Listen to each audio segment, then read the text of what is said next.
영덕 장로교회가 참 문제가 좀 많이 있었습니다.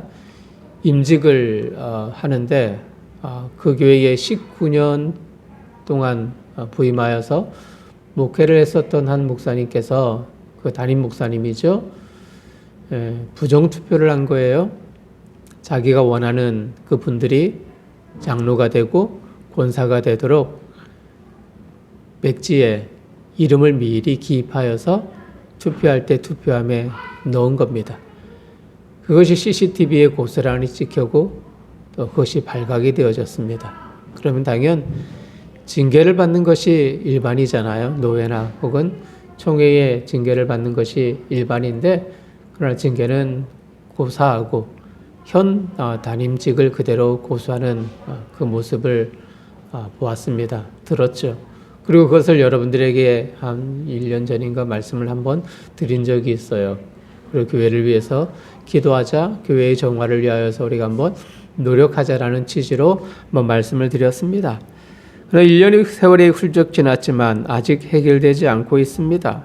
이제는 교인들도 이쪽 편, 저쪽 편, 양편으로 나누어서 서로 그런 갈등의 그 골이 깊어지는 그 모습을 봅니다. 한 분이 그런 영상을 보여줘요. 새벽 기도의 영상인데 참 가관입니다. 한쪽 편, 앞쪽 편에서는 뭐 다른 편이겠죠? 기도한다고, 새벽 기도한다고 뭐 기도에 열중하고 있고, 뒤쪽에서는 또 대적 기도한다고, 반대편이라 해서 대적 기도한다고, 그것을 또 방해하기 위해서 깽가리를 치면서 기도를 방해하는 그런 영상을 보여줍니다. 참 그러면서 그분은 이야기를 하죠. 자, 우리는 나름 교회를 위해서, 교회 회복을 위해서 이렇게 노력을 한다라는 등등의 그런 자신의 그런 사인을, 그 주장을 이야기를 합니다만, 여러분 제가 무엇이라고 답했을까요? 그분을 향해서 똑같습니다. 뭐 노골적으로 이야기하진 못했지만 당신이나 반대편의 사람들 다 똑같습니다. 그것이 기도입니까? 기도라는 것은 우리의 육체와 우리의 마음과 내면 깊은 곳에서 하나님만을 생각하면서 문제에 집중하여서 하나님의 도움을 구하고 하나님의 은혜를 구하는 것이 기도인데, 상대방을 대적하거나 또 상대방에게 보이기 위한 그런 기도가 과연 기도일까요? 둘 다 틀렸습니다. 말씀을 드렸습니다. 참 마음이 아파요. 여러분, 왜 이런 일이 일어났을까요? 목사가 하나님을 사랑하지 않기 때문입니다. 성도를 품지 않았기 때문입니다. 또 성도님이 성도를 이해하고 사랑하지 않기 때문에 이런 현상들이 일어나는 거죠. 그 교회 안에 여러분 은사가 없을까요? 방언하는 사람도 있을 거예요. 지혜의 은사, 지식의 은사, 봉사의 은사, 섬김의 은사를 가지고 있는 분들도 많을 겁니다. 400명이 넘는 교인들이 모이는 그런 교회의 공동체고, 또 교회의 역사가 오래되다 보니 당연히 하나님이 그 교회에 은혜를 부어주시지 않겠습니까? 많은 은사와 은혜를 지닌 사람들이 많았을 겁니다. 그러나 지금은 교회다움 그 역할을 잃어버렸어요. 사회에 하나님의 그 사랑과 복음의 그 역할을 보여주지 못하는 공동체가 되었단 말입니다. 사랑하지 않는다면 이런 갈등은 영원히 해결되지 않을 거예요. 오늘 우리는 사랑의 시간성에 대해서 살펴볼 겁니다. 사랑은 한계가 있는가? 이것이 저 여러분들에게 질문하는 퀘스천 마크죠. 우리가 주목해야 하는 바는 한계입니다. 어떤 한계? 사랑의 한계. 여러분들의 물어요. 한계가 있습니까? 사랑에는. 당연히 여러분의 뇌리 속에, 우리의 마음 속에는 한 가지의 답이 존재하죠. 사랑의 한계는 없다. 아마 여러분들이 동일하게 그렇게 답할 겁니다. 육상 경기든 구기 종목이든 시간을 정해놓고 그 안에서 결과를 측정합니다. 거리든 시간이든 말이죠. 그런데 사랑은 수치상으로 이렇다 저렇다 평가할 수 없습니다. 그래서 원론적인 답은 사랑은 한계가 없습니다 라는 것이 정답일 거예요. 그러나 우리 삶에는 나름 한계를 정하고 있어요. 성급한 성격의 소유자는 쉽게 분노하고 인내하지 못합니다. 인격이 고상하고 나름 기쁨이 있다라고 생각하는 그 사람은 그 가문과 자신의 사회적 위치를 생각하면서 어느 정도 인내를 하죠. 그리고 품습니다. 사랑합니다. 그러나 엄밀히 보면 그들 역시도 형식의 틀에 지나지 않는단 말이에요. 눈에 보이는 남을 의식하는 사랑의 그 모습이 그 안에 담겨져 있어요. 오늘 성경은 예언, 방언, 지식을 말합니다. 이 자체를 주목하는 것은 아닙니다. 사랑과의 관계성을 논하고 있는 거죠. 쉽게 말하자면 사랑과 은사는 어떤 관계를 형성하고 있는지 우리들에게 오늘 성경은 밝혀주고 있습니다.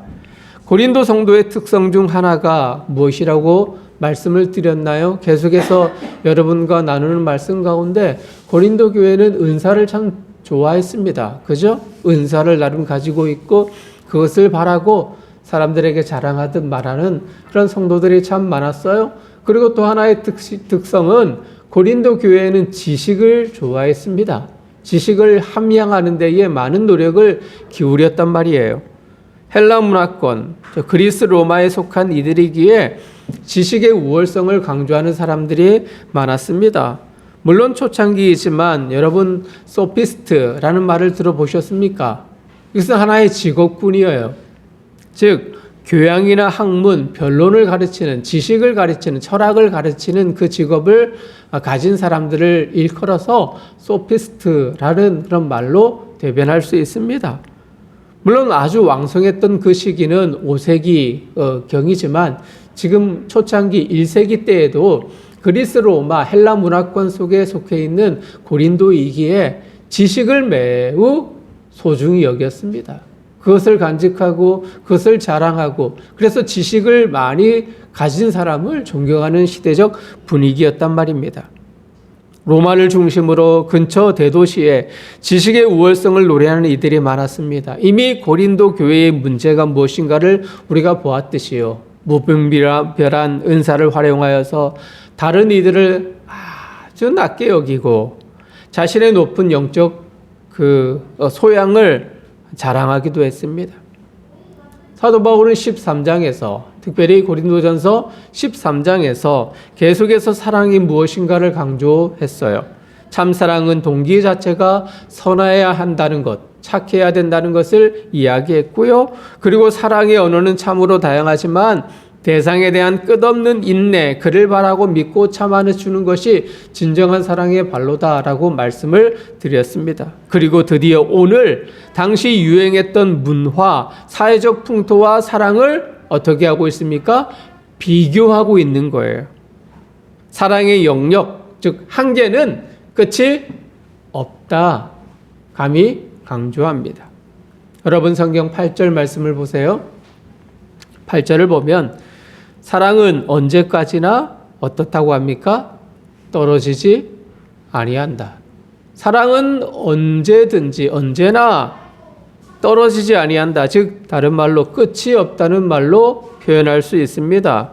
하지만 예언은 어떠합니까? 예언은 성경에 패한다, 망한다 말합니다. 없어진다. 방언, 지식도 똑같다 말하죠. 종말이 오면 의미가 없습니다. 은사, 지식이 좋지만 예수님이 이 땅에 다시 오시는 그 종말이 되어지면 의미가 없다는 거예요. 그러나 사랑은 끝이 없습니다. 사랑은 영원히 존재합니다. 여러분 왜 그럴까요? 9절과 12절 말씀을 보면 그 이유에 대해서 소상히 밝히고 있는데요. 9절 10절에 주목해야 하는 단어가 있습니다. 어떤 단어냐면 부분적으로 라는 단어입니다. 부분적으로. 여러분 9절 10절 세 번이나 반복하여서 부분적으로 라는 단어를 사용하여서 꾸며주고 있죠. 완벽한 방언을 말한다 해도 예언 혹은 지식을 가졌다 해도 이 땅에서 가진 것은 부분적이라는 이야기예요. 일부라는 말입니다. 방언에 일가견이 있다는 분들이 있어요. 알지도 못하는 언어를 말하는 분들도 있어요. 나라의 방언들을 말하는 사람들도 있지요. 일전에 말씀을 드렸습니다. 중국 선교사로 헌신했던 한 선교사님의 그 일화를 여러분들에게 소개를 했었죠. 본인은 중국어에 대해서 쓰지도 못하고 말하지도 못했지만 하나님께서 방언의 은사를 주셔서 한순간에 중국어를 유창하게 말하기 시작해요. 읽기 시작해요. 쓰기 시작했어요. 이것이 하나님이 중국을 향한 하나님의 마음이었구나라는 사실을 깨닫고는 중국 오지 선교사로 헌신을 한 분이 있습니다. 이처럼 나라의 방언을 각 나라의 영어 혹은 프랑스어, 중국어 등등의 그런 많은 언어적 방언을 받는 사람들도 있습니다. 은사를 가진 사도 바울, 어떤 은사를 가졌을까요? 사도 바울은 치유의 은사를 가졌어요. 그죠? 많은 병자를 고쳤어요. 안진뱅이도 일어나게 했고요. 심지어는 죽은 이도 살리는, 예수님처럼 죽은 이도 살리는 그 놀라운 은혜를 경험했던 사람이 사도 바울입니다. 그는 영적 3층천에 가본 경험도 있습니다. 그 자신도 그렇고요. 고린도 성도가 가진 각종 은사, 심지어는 그가 가진 은사도 하나님이 주신 귀한 선물이지만 하나님 나라를 이루고 신앙적 틀을 세워 나아가며 복음의 아름다운 열매를 위한 그 모든 것이 하나의 도구일 뿐이다. 그렇게 선언합니다. 완전한 하나님의 나라를 이루시는 주님의 재림 때가 되어지면, 그때가 되어지면 자랑하고 의기양양했던 그 모든 것은, 죄송합니다만 저질스러운 표현이겠지만, 그 모든 것은 쓰레기처럼 패할 뿐이다. 사라질 뿐이다. 말하고 있는 거예요. 그러나 사랑은 시작도, 그리고 과정도, 그리고 결말도 끝도 변하지 않는 영원한 하나님의 성품, 그것이다 밝히고 있습니다. 여러분, 어린아이를 보세요. 물론 요즘에는 교육 환경의 여건에 따라서 많이 달라지긴 합니다만, 아이들을 보면 성인보다 식견이 높습니까? 낮습니까? 당연히 낮죠. 경험치도 많습니까? 적습니까? 적어요. 생각 자체도 많은 다양한 생각보다는 매우 단순합니다. 넓게 보지 못합니다. 편협합니다. 때로는 아이들이 자기가 가지고 싶은 것을 갖기 위해서 떼를 쓰기도 하고요. 또 울기도 합니다. 본능적이죠. 다른 일을 배려하기보다는 생각하고 또 그들을 품을 수 있는 그런 여력도 매우 약하죠. 하지만 장성한 사람은, 성인은 그렇지 않아요. 어린아이의 것을 버리고 더욱 성숙한 사람으로 변하죠. 즉 지식이나 은사는 성숙한 성인이 되도록 이끄는 한 수단이라는 사도 바울의 의견입니다. 반면 사랑은 계속해서 성숙해지고 그리고 무르익고 자라는 것입니다. 오늘 사도 바울은 예언과 지식과 각종의 은사와 사랑의 관계를 비교하고 있는 거예요. 다른 모든 것은 주님이 이 땅에 오시면 패하고 없어지는 것들이지만 사랑은 영원하다. 영원히 존재하는 것이다. 말하고 있습니다. 두 번째, 사랑은 가장 소중한 겁니다. 가장 소중한 것이 있다면 그것은 사랑이에요. 자, 두 번째로 비교하는 것은 믿음, 소망과 그리고 사랑을 비교하고 있습니다. 연결시키고 있죠. 자, 그리스도인들이 지녀야 하는, 가져야 하는 기본적인 것이 무엇입니까? 믿음입니다. 믿음이 무엇이죠? 그리스도, 예수님이 우리를 위해서 십자가에 죽으시고 그리고 약속하신 대로 부활하셔서 그 우리의 영원한 주인이 되었다는 것을 우리의 마음에 모셔드리는 것, 그것이 믿음입니다. 우리의 지성과 우리의 의지가 가장 많이 발동하는 영역이죠. 그 주님이 하나님 되심을 인정하는 것, 그것을 가리켜서 믿음이다 라는 단어로 설명할 수 있습니다. 그리고 소망은 무엇입니까? 소망, 바라는 거죠. 소망은 그분의 나라, 하나님의 나라를 기대하고 사모하는 것이 소망입니다. 주님이 만들어 가시는 하나님의 나라를 늘 기대하면서, 그리고 지금의 상황, 비록 우리가 원하는 방향대로 이루어지지 않는다 할지라도 끊임없이 미래에 대한 기대를 저버리지 않는 그것, 구원의 완성을 기대하고 사모하는 것이 바로 소망이에요. 그런데요, 믿음이나 소망의 근원이 가장 저변에 깔려 있는 바탕이 무엇인지 알아요? 그것이 사랑입니다. 사랑입니다. 믿음은 주님의 죽음과 부활을 받아들이는 것이라 했죠. 우리 마음에 모셔드리는 근저에는 하나님에 대한 사랑이 없으면, 하나님에 대한 간절한 그 마음에 그 동인이 없으면 안 됩니다. 그래서 믿음도 내 의지가 아니라는 거예요. 내가 믿는다고 해서 믿어지는 것이 아닙니다. 여러분, 믿음을 간직한 채 이 자리에 모여 계시죠? 내가 믿는다고 해서 하나님이 믿어지던가요? 아닙니다. 내 의지가 아닙니다. 저는 신방 중에 한 분을 만났어요. 이전의 경험이지만 그분이 이제 결혼을 하고 아이를 낳은 이제 그 가정주부예요. 근데 과거의 이력을 보니까 그분이 누구냐면 목사의 자녀입니다. 목사의 딸입니다. 자녀. 그런데 그분의 고민이 그것이에요. 예수님을, 하나님을 믿으려고 해도 믿어지지가 않는다는 거예요. 아무리 믿으려고 해도, 내가 믿습니다 해도 믿음이 생기지 않는다는 이야기입니다. 그래서 신방을 다 취소했어요. 오후의 신방을 취소해서 그분과 4시간, 5시간을 이야기를 했습니다. 창세기부터 시작하여서 구약, 신약을 다 훑고 예수님의 죽음과 부활 이야기하고요. 요한계시록 이야기하면서 재림 때에 우리가 어떤 위치에 있는 존재가 되는가, 그것을 이야기하면서 말씀을 드렸죠. 그런데 그분의 마지막 고백은 노력해 보겠습니다, 이것이었어요. 요지는 그거예요. 아무리 내가 믿는다, 내 의지의 발동을 걸어도 믿어지지 않는다는 거죠. 그 안에 하나님의 그 주시는 그 은혜가 없으면, 하나님의 사랑이 없으면 믿음도 의미가 없다는 이야기입니다. 믿음이 생기지 않는다는 이야기입니다. 소망도 같습니다. 자녀에 대한 사랑이 없으면 기대가 생기지 않죠. 부족해도 사랑하기 때문에 소망을 잃지 않는 겁니다.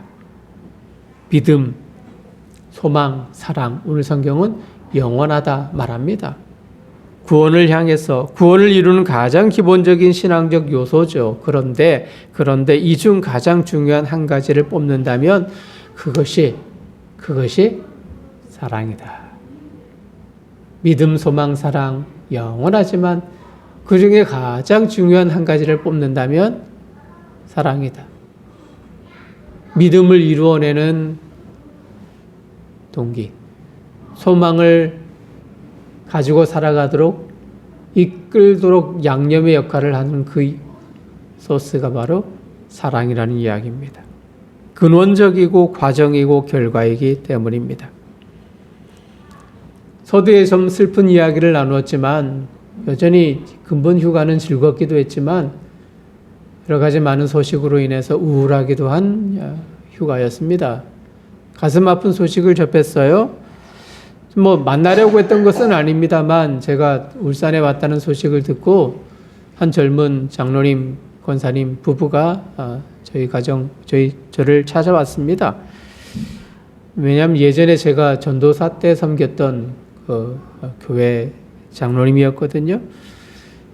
그 교회에 여러 가지 많은 일들이 벌어졌습니다. 담임 목사님이 은퇴를 하시고 새로운 젊은 목사님이 부임을 했어요. 그런데 교인들의 그런 가정, 가가오, 신방은 제껴두고 또 애로사항을 제대로 청취하지 않고 또 사모님은 상담을 전공하신 분이라 성도님들 각 개인의 그런 대상을 상담가로 이렇게 취급하는, 본인은 이제 좀 상담하는 사람이고 내담자로 여기는 그런 분위기가 팽배했답니다. 그래서 교제가 전혀 이루어지지 않아요. 그래서 젊은 사람들이 많이 교회를 떠났다는 이야기를 합니다. 참 마음이 무겁습니다. 제가 그래도 무척이나 사랑했던 교회고 성도였는데 그런 아픔을 최근에 겪고 있다는 그 소식을 접할 때 제 마음이 많이 무너졌습니다. 여러분, 관계의 문제이지 않을까요? 교회의 성장에는 물론 탁월한 설교가 있어야 되고요. 또 교회의 시스템이 좀 갖추어져 있어야 되겠죠. 그래야 교회는 성장합니다. 그러나 무엇보다도 관계가 있어야만 가능합니다. 여러분, 아무리 탁월한 설교를 하더라도 그 목사와 성도님과의 그런 관계가 형성되지 않으면 그 메시지가 가슴으로 와닿지 않아요. 아, 머리로는 참 메시지가 좋구나, 설교를 참 잘하구나, 그렇게 여길지는 모르겠지만 우리의 가슴을 따뜻하게 만들고 포근하게 만드는 데는 한계가 있는 거예요. 관계가 잘 형성이 되어지면 조금 어눌한 말투와 더불어서 조금 부족한 메시지를 할지라도 그것이 하나님의 마음이 느껴집니다. 참 따뜻하고 하나님의 그 포근한 그 열정을 느낄 수 있는 메시지가 되는 거죠. 그렇지 않으면, 그 안에 사랑이 녹아있지 않으면 종교인 뿐이고 인일 뿐이고요, 스스로의 마음에 위안이 있을 뿐입니다. 사랑, 이 자체만을 강조하는 것은 아니겠죠. 예언도, 지식도, 방언도, 그리고 또 후에 비교하는 믿음과 소망, 이것도 매우 중요한 요소 가운데 하나입니다. 이 모든 것이 유기적으로 이루어질 때에 온전한 신앙, 그리고 온전한 성도님, 교회가 되는 것입니다. 고린도 교회의 문제가 바로 이런 것이었어요. 이것만이 최고다. 내가 가진 것이 절대적이다. 그것만을 강조했기 때문입니다.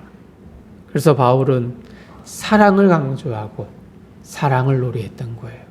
너희들이 자랑하는 그곳에 사랑이 있다면, 사랑이 포함되어 있다면 그것이 더 완벽해질 수 있다. 그런데 아무리 탁월한 지식을 가지고 아무리 탁월한 능력을 가졌다 할지라도 그 안에 무엇이 없다면, 사랑이 없다면 아무 의미가 없다는 것을 강조하고 있습니다. 말씀을 마무리합니다. 은사와 사랑의 관계, 그리고 믿음, 소망을 말하면서 사랑의 연계성, 그것을 우리는 살펴보았습니다. 하나님은 처음부터 우리를 사랑했어요. 창조 때부터 우리를 사랑하셔서 모든 것을 구비한 후에 사람을 창조하셨습니다. 땅과 바다와 하늘과 나무와 물고기와 새와 활동할 수 있는 모든 공간을 하나님이 허락하신 후에 아담, 사람을 만드셨어요. 그렇죠.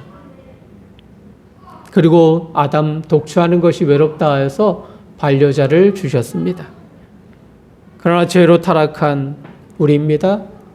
그러나 주님은 죄를 해결하기 위해서 독생자 예수 그리스도를 이 땅에 보내심으로 인하여서 모든 죄마저도 해결하시고 하나님의 나라를 살게 하셨습니다.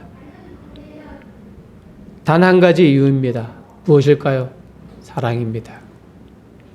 사랑하기 때문에 처음부터 사랑하셨고 끝까지 그 사랑을 거두지 않으셨습니다. 여러분, 사랑은 영원합니다.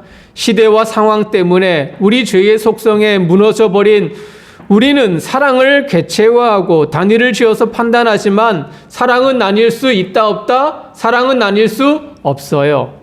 사랑은 고물줄처럼 느렸다 줄였다 할 수 있나요? 없습니다. 우리는 하나님의 성품을 지닌 성도입니다. 즉 다시 말해서 사랑을 가진 성도, 지체, 공동체의 일원이라는 이야기예요. 여러분에게 은사가 있습니까? 어떤 은사를 가졌나요? 방언하십니까? 예언하십니까? 통역하십니까? 아니면 교회를 열정적으로 섬기려고 하는 섬김의 은사가 있습니까? 좋아요. 그 모든 것이 은사겠죠. 은사를 가졌습니까? 그러면 사랑함으로 때로는 감추시고요. 사랑함으로 때로는 그것을 극대화하여서 더욱 성도가 온전해질 수 있도록 활용하십시오. 여러분 지식이 풍성하십니까? 세상적인 지식 또 지혜가 여러분 안에 있나요? 여러분 때로는 사랑으로 무식해져도 됩니다. 무식한 척 하는 것도 오히려 그 사람을 온전하게 만드는 요소가 됩니다. 여러분 부자이십니까? 물질이 많아요? 그렇다면 때로는 필요한 이들에게 나누어 주셔도 됩니다. 여러분 개인의 능력이 뛰어나십니까? 달란트가 많이 있나요? 때론 약한 이들을 위해서 숨기셔도 됩니다. 그 마음에 사랑으로 헤아릴 수 있는 동기로 품고 이해하고 섬기기를 바랍니다. 나중 우리가 하나님 앞에 설 때에 주님이 이 땅에 재림할 때에 주님으로부터 평가받는 유일한 요소가 무엇인지 알아요? 그것은 우리 마음속의 사랑입니다. 하나님을 사랑하는가? 이웃을 사랑하는가? 주님은 지식이 많은 것, 능력이 많은 것, 또 심지어는 은사가 많은 것, 그것을 평가하지 않습니다. 오늘 성경은 주님이 이 땅에 오면 그 모든 것이 어떻다? 패하리라 말씀합니다. 믿음, 소망 그것도 아주 기본적인 요소고 영원하지만 그 가운데 한 가지를 뽑는다면 사랑이라고 이야기를 했어요. 사랑으로 모든 이들을 품고 섬기고 주님 오실 때 평가받을 수 있도록 잘 준비하고 활용할 수 있는 늘 사랑의 성도님들 되시기를 주님의 이름으로 축복합니다.